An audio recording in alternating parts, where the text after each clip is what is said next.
I would love to purge whichever lunatic intern decided to release this film on the 26th of August over here in the UK.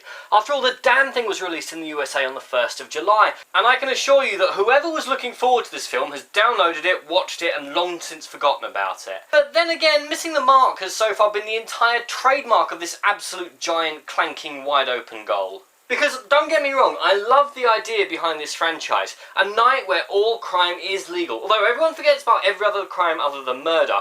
Could have led to all sorts of films about morality, ethics, the heroes and the psychotics, bloody, pulpy violence on the streets, matched up by the people in cool rooms marketing it and monitoring it. And instead, what have we been given? A home invasion movie, a pretty poor remake of The Warriors, and now this. The alleged end to this waste of a franchise.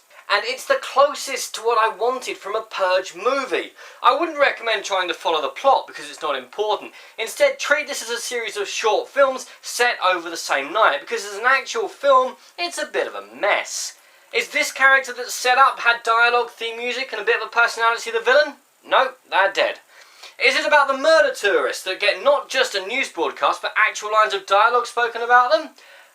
No. Okay then, I guess I'll just settle for the generic racist thugs with unlimited ammo, tech and men like I have in so many films. What? I'm awake. And even leaving aside the fact that this film changed villains more often than I changed socks, this film still seemed to be embarrassed by its own existence. It's very poorly lit, with characters that I'll be generous and call cardboard, but, and I know this is going to seem ghoulish, it just wasn't violent enough for me. I mean, this is a violent film with people getting shot, stabbed, cut and run over, just for a few examples, but it always cuts away as if that's not what the people paid their money to see.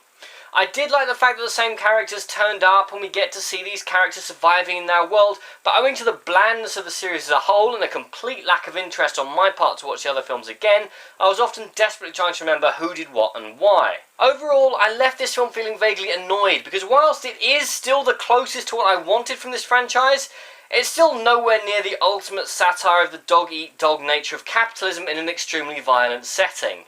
That film, I'd buy for $1.